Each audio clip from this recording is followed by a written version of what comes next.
اچھا ایک اور پرابلم تھی, ابھی ایک مسز شمیم کا آئی تھنک فون آیا تھا ملتان سے, وہ یہ کہہ رہی تھیں ان کی کمر کے اندر مہروں کا ان کا پرابلم ہے, ان کے گھٹنوں کا پرابلم ہے, شی از 48 ایئرز اولڈ, کیا کرنا چاہیے ان کو؟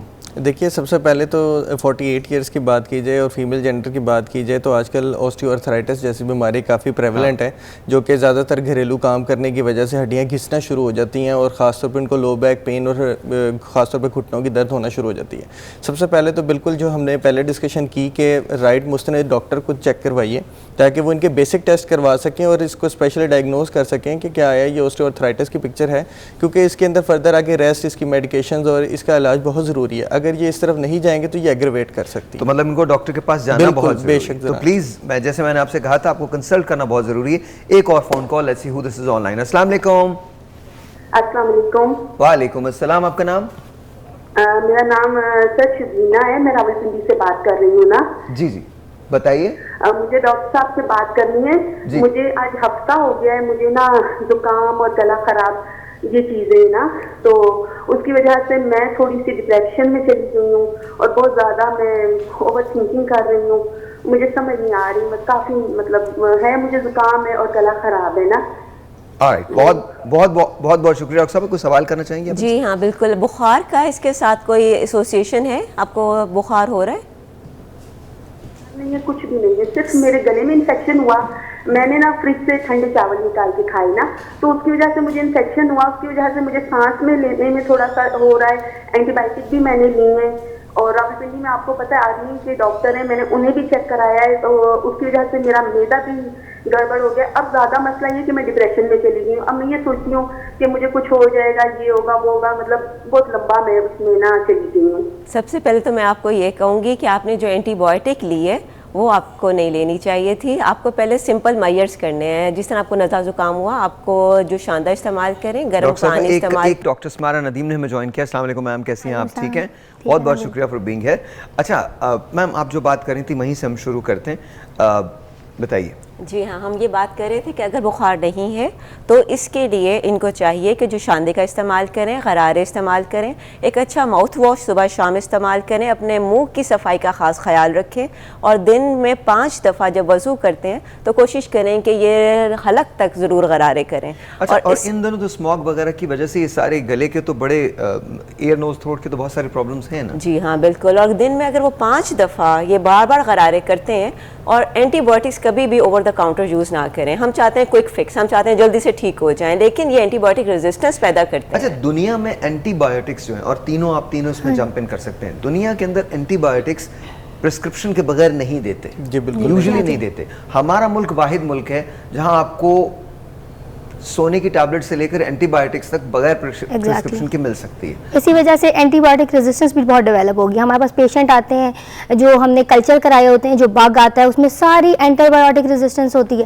تو what is the future of Pakistan نا, کہ جب آپ کی اینٹی بایوٹک ساری ہی لگ گئی ہیں پیشنٹ کو اور کوئی افیکٹو ہی نہیں رہ گئی, تو پھر ہم نے کیا دینی ہے. لاسٹ ریزورٹ بھی ایون جو ہماری براڈ اسپیکٹرم ہے تو وہ بھی لگ چکی ہیں پیشنٹس کو, اور ایون اس کے ساتھ بھی ریزسٹنس ڈیولپ ہو گئی. تو واٹ نیکسٹ؟ ابھی میں نے نا 23 میں لینسٹ ہمارا جرنل ہے جو انٹرنیشنلی بڑا ہائی امپیکٹ فیکٹر جرنل ہے, اس میں پبلش کیا 33 pathogens that have shown resistance to common antibiotics. اور آپ اس سے یہ اندازہ لگائیں کہ ابھی پچھلے دنوں جب کووڈ تھا تو شاید ہی کوئی شخص ہوگا جس نے اینٹی بایوٹک یوز نہیں کی. میں اس اینٹی بایوٹک کا نام نہیں لوں گی کیونکہ اکثر میں کسی سیمینار میں جاتی ہوں تو میں ان سے پوچھتی ہوں کہ جس نے کبھی اس اینٹی بایوٹک کا نام نہیں سنا پلیز ہاتھ کھڑا کریں, اور کوئی ایسا شخص نہیں ہوتا نان ڈاکٹرز میں جس نے ہاتھ نہ کھڑا کیا ہو.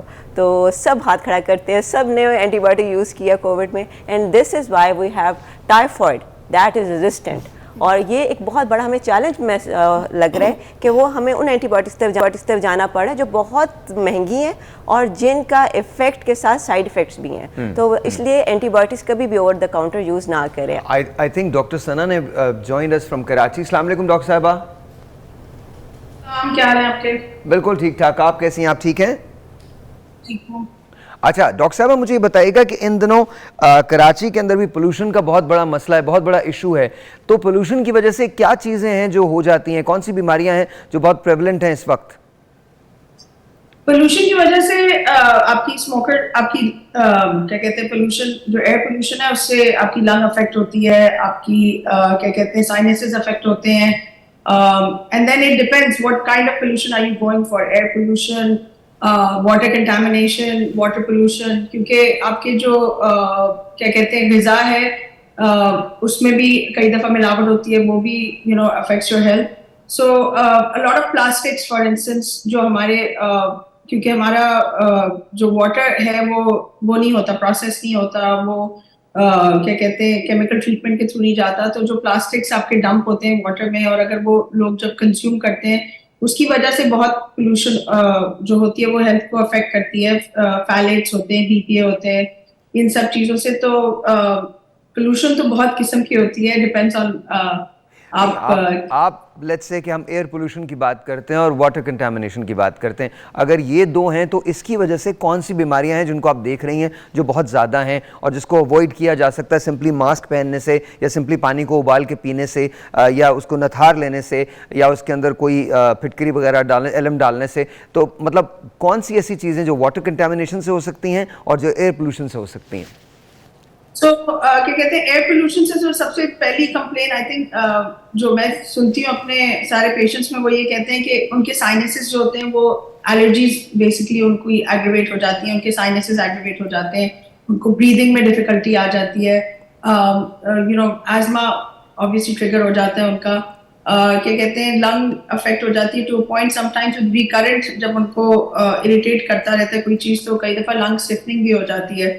When it comes to water contamination, تو آپ کی جو واٹر کنٹامنیشن ہے اس میں یہ جو پلاسٹکس ہوتے ہیں ہمارے, اس میں کچھ پروڈکٹس ہوتے ہیں فیلیٹس, BPA جن کو ہم کہتے ہیں, جو کہ جب واٹر کو کنٹامنیٹ کرتے ہیں so they increase the inflammation in the body. When they increase the inflammation in the body, we see that it also affects the growth of babies and affects the delivery date of a pregnant mother. Premature میں نے research actually کی تھی اس کی US میں, جہاں پہ ہم نے لیے تھے ایک certain number of pregnant patients, جس میں ہم نے دیکھا تھا کہ جن کا بہت زیادہ پولوشن کا ایکسپوجر تھا ان کی پری میچور بیبیز زیادہ ہوتے تھے, ان کے بچوں میں کمپلیکیشن زیادہ ہوتی تھیں. اچھا hold on to that thought doctor صاحبہ, ایک میں ٹیلی فون کال لے لوں, پھر اس کے بعد ہم بات کرتے ہیں, یہیں سے شروع کریں گے. السلام علیکم جی. السلام علیکم. وعلیکم السلام. جی سر, کیا نام ہے آپ کا؟ محمد میر حافظ آباد سے. جی سر, کیا کہنا چاہتے ہیں؟ سر میں یہ پوچھنا چاہ رہا ہوں ڈاکٹر صاحب سے کہ بچوں کی آنکھوں میں سے پانی آ رہا ہے, نزلہ زکام جا رہا ہے, کیونکہ اسموک کی وجہ سے حافظ آباد میں بہت پولوشن ہے. آلرائٹ, آپ ٹیلی فون رکھیے. یس سر. جی بالکل اسی طرح ہی ہے کہ حافظ آباد جو ہے وہ بھی بالکل ایئر کوالٹی انڈیکس بہت زیادہ خراب ہے آج کل. تو اسموک کی وجہ سے آئی اریٹیشن, آنکھوں میں سے پانی آنا, گلے کے اندر خراش اور خاص طور پہ ناک سے خون آنا, یہ اس کے علامات ہیں. اگر ایسا ہو تو سب سے پہلے یہ کہ اپنے بچوں کو گھر کے اندر رکھیے, بلا وجہ باہر جانے سے منع کیجیے, ان کو ماسک پہنائیے, گرم پانی کا استعمال کروائیے, غرارے کروائیے, جس طرح سے ڈاکٹر صاحب نے کہا ہے کہ ماؤتھ واش کا بھی استعمال کروائیے. یہ کچھ پریکاشنز ہیں جس سے اس کا انسیڈنٹ کم ہو جائے.